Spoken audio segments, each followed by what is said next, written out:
نوم مختار حیران دی. زه په اسلامیه کالج کې په دویم سمسټر کې پښتو سبق وایم او دلته دا سټال هم لګولی ده په کتابونو.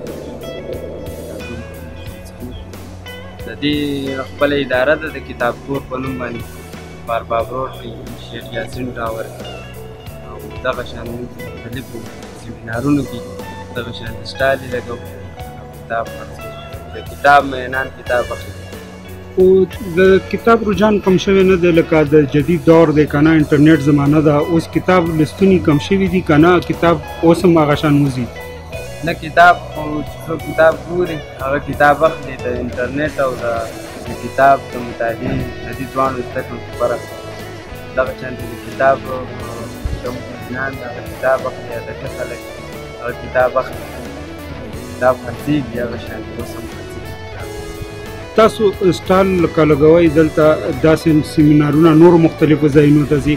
ستاسو په اندازې سره څومره کتابونه تاسو نه وځي او بیا هغې کې کم کتابونه وي چې هغه ډېر په شوق سره وځي؟ په دې کې زموږ سره موږ چې کله سټال هم لګولی ده نو کتابونه ښه په کافي مقدار کې خرڅ شوي دي او د تحقیق او د تنقید کتابونه د شاعرۍ او د نثر داسې افسانو کتابونه ډېر خرڅ شوي. د ینګ نسل په کومو کتابونو کې زیاته دلچسپي ده؟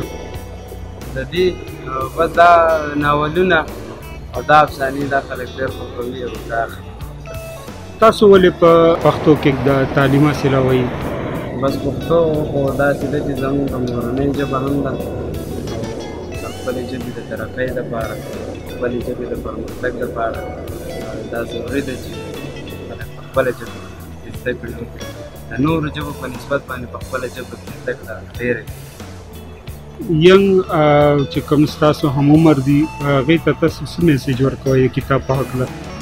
بس د ینګ جنریشن ته به زه دا ووایم چې کتاب هر قسم کتاب چې کتاب مطالعه دې کوي او کتاب دې وخت ورکړي کتاب دې ګوري ځکه چې کتاب یو داسې دوست دی چې د ده نه ډېره زده کړه کوي.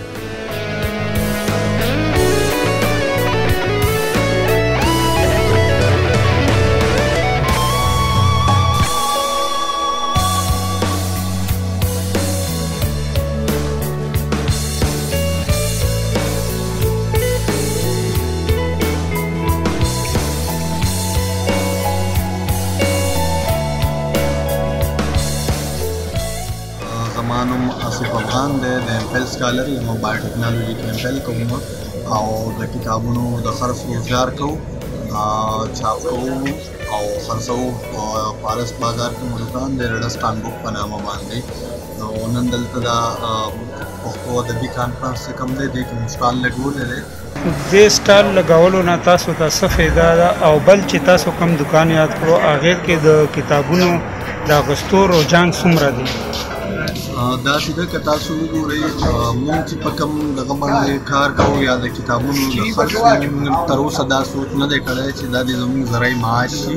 مونږ یو شوقیه کار کوو وایو چې پښتنو ته د کتاب ورسوي. مونږ خپله سټوډنټان یو صرف دوره کوو چې سروایول پرې کوو چې لکه کتاب خرڅ کړو نو په هغې بل نوی کتاب راوړو یا دوه کتابه راوړو په هغې باندې هم د دې دپاره کوو. او زموږ چې کوم دوکان دی نو ډېر کم داسې دی د کتاب اخیستونکي ډېر کم شوي دي. د هغې مختلف وجوهات دي. خلک ښه برانډس کې څیزونه اخلي خو زه به دا ووایم چې دا د پښتون قام په خصوصي توګه بدبختي ده چې دوی یو کتاب نه اخلي. هغه که په هره حواله وي خو دوی کتاب نه اخلي. نو دا زموږ بدبختي ده. که تاسو نور قامونه وګورئ چې کوم قامونه سیال شوي دي یا د دنیا سره په پرمختګ روان دي په هغه منډه کې شامل دي نو هغې راز همدا دی صرف چې هغوی کتابونه لایبرریانې ډېرې جوړې کړي دي او کتابونه لوست کوي. د جدید دور کې د کتاب لوستنه کمه شوې ده ستاسو په خیال باندې؟ ډېر زیات اثرانداز شوي دي. اصل وجه دا ده چې د موبایل دا کم چې الکترانیک میډیاز دي یا ټیک ټاکس دي مختلف چې څه دغه دي نو کم نیو جنریشن چې دی هغه زیات په دې کې بیزي دی. ټیک ټاک کې بیزي دی، فیسبوک کې بیزي دی، سنیپ چیټ کې بیزي دی. نو کتاب ته ټایم ډېر کم خلک ورکوي. دا سټال تاسو په یو دې ځای کې وي که نه چې تاسو داسې ایګزیبیشن چېرته وي هلته هغه تاسو خپل سټال لګوئ؟ چې چېرته هم د کتابونو میانان راځي هم هلته هم سټال لګوو. مونږ تېر کال کویټه کې هم سټال لګولی و، هلته هم پښتو ادبي کانفرنس په کویټه کې. اوس دلته هم د مخکې د دې نه یو پروګرام و تېره هفته کې هم زموږ دلته سټال و. زموږ کوشش دا وي چې هر ځای ته د پښتون بچي ته کتاب ورسوو. په پښتو ژبه څومره اثر پرېوتی دی د کتابونو، یا چې نن سبا کوم انټرنیټ دور دی د هغې د وجې نه لکه لینګویج څومره چینج شوی دی، نو تاسو څه وایئ چې پښتو کتابونو باندې اثر پرېوتی دی دې سره د لوستلو د اغوستلو؟ که زه دا ووایم چې د لوستلو تعداد کم شوی دی، خو لیکوالان د خدای په فضل سره ورځ په ورځ سیوا کېږي. هغوی خپله هڅه کوي، خو هغوی د یو دغه شکار کېږي، احساس کمتري ورته کېږي، یا دا احساس ورته کېږي چې کتاب هغوی چاپ کړي، د یو کتاب ته هغوی مختلف پیسې راجمع کړي، بیا هغې باندې هغه چاپ کړي، خو مارکیټ هغه شان نشته د پښتو څنګه چې د نورو ژبو دی.